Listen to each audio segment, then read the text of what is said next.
SSC 2026 के मेरे बब्बर शेरों, आ जाओ आ जाओ आ जाओ, सब कुछ जानकारी रखो। जब तक किसी चीज का कंप्लीट नॉलेज नहीं होगा, उस चीज में आप सक्सेस हासिल नहीं कर सकते हैं। तो पढ़ते भी रहिए, क्योंकि नौकरी तो लगेगी पढ़ने से, सीधी बात, नो बकवास, सीना ठोक पढ़ाई करते रहिए।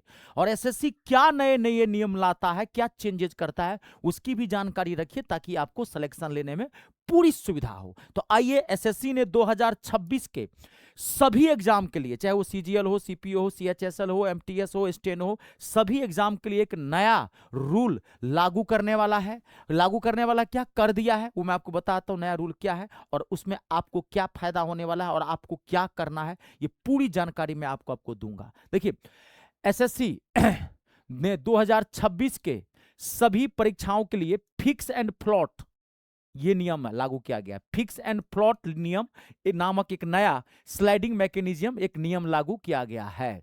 तो इसमें पूरा ये डिटेल है, मैं आपको बताता हूं कि देखिए, ये 2026 के प्रमुख नियम और अपडेट किया गया है ये, ठीक है। तो इसमें फिक्स एंड फ्लॉट सिस्टम है क्या, फिक्स सिस्टम क्या है, फ्लॉट सिस्टम क्या है। तो देखिए, जब आप फॉर्म भरेंगे किसी भी एग्जाम का, चाहे एमटीएस के लिए, चाहे स्टेनो के लिए, तो आप एक चीज जानते होंगे, एसएससी का सीजीएल का मान लीजिए फॉर्म भरेंगे आप, तो सीजीएल में कई पोस्ट होते हैं, लगभग 38 पोस्ट होते हैं सीजीएल के अंदर। आप मान लीजिए सीएचएसएल का फॉर्म भरेंगे, सीएचएसएल में भी कई होते हैं, यूडीसी होता है, डीई होता है, कई तरह के पोस्ट होते हैं। स्टेनो में कई तरह के पोस्ट होते हैं, सी ग्रुप, डी ग्रुप के पोस्ट होते हैं। एमटीएस में कई डिपार्टमेंट होते हैं, सब तरह के पोस्ट होते हैं।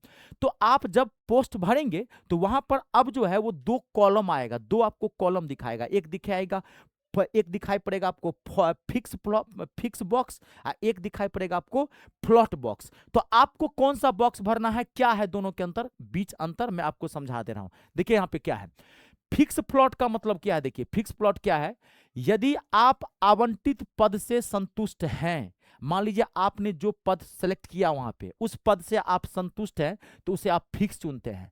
यह पद आपकी योग्यता सूची यानी कि मेरिट लिस्ट के आधार पर अंतिम माना जाएगा और आप अगले राउंड की प्रक्रिया से बाहर हो जाएंगे। यानी कि मान लीजिए आप सीजीएल का फॉर्म भरे, अब मान लीजिए उसमें आपने डाल दिया हमको इनकम टैक्स ऑफिसर बनना है, और आपने उसमें फिक्स का बॉक्स क्लिक कर दिया, एक्सेप्ट कर दिया, फिक्स कर दिया इसको आपने। तो अब आप में की इसमें जो मेरिट लिस्ट बनेगी, चाहे इसकी कट ऑफ लाए जाए, हो जाए, जिस लेवल से इनकम टैक्स के लिए मेरिट लिस्ट बननी है, अगर वहां तक आप फॉलो करेंगे तभी आपको सीट मिलेगी। इसमें आपको दूसरा ऑप्शन नहीं दिया जाएगा, क्योंकि आपने इसको फिक्स कर दिया, मुझे इनकम टैक्स पोस्ट ही चाहिए। इस हिसाब से आपकी कट ऑफ अगर आ रही है तो आपको नौकरी लगेगी, नहीं तो आप बाहर हो जाएंगे। ठीक है, ये किसी भी पोस्ट के लिए, मैं एक सीजीएल का एक इनकम टैक्स पोस्ट आपको दे दिया, एमटीएस में भी यही होगा, स्टेनो में भी ये होगा। एमटीएस में भी कई तरह के पोस्ट होते हैं, कई तरह के, होम मिनिस्ट्री में पोस्ट होते हैं, फॉरेन मिनिस्ट्री में पोस्ट होते हैं, विदेश मंत्रालय में क्या कहते हैं कि डिफेंस मंत्रालय में पोस्ट होते हैं। तो कौन सा आपने पोस्ट उसमें फिक्स किया है, अगर आपने फिक्स कर दिया, फिक्स मोड सेलेक्ट कर लिया है, तो आपको उस हिसाब से कट ऑफ अगर मिलेगा तो आपको ले जाएगा। अब इसमें फ्लॉट मोड क्या होता है, फ्लॉट मोड ये सबसे अच्छा विकल्प है, कभी फिक्स मोड मत करना। फ्लॉट मोड क्या है, देखिए, यदि आपको लगता है कि आपको बेहतर पद मिल सकता है तो आप फ्लॉट चुनते हैं। यदि उच्च स्तरीय हायर प्रेफरेंस वाला पद खाली होता है तो आपको वह पद मिल जाएगा। इसमें आप ना हमेशा फ्लॉट वाला, आप पद को रेफरेंस दे दे कि भैया हमको ये पोस्ट चाहिए इस बार, और आप ना बॉक्स फ्लॉट का भरिएगा। इसमें क्या होता है कि कभी कभार मान लीजिए आपकी मेरिट लिस्ट, मान लीजिए आपकी कट ऑफ मान लीजिए कम है, मेरिट लिस्ट तक आप थोड़ा कम, 2-4 पॉइंट मार्क्स कम भी कर रखे हैं, और आपको हायर पोस्ट खाली है, क्योंकि बहुत सारे स्टूडेंट्स हर तरह की पोस्ट लेते हैं।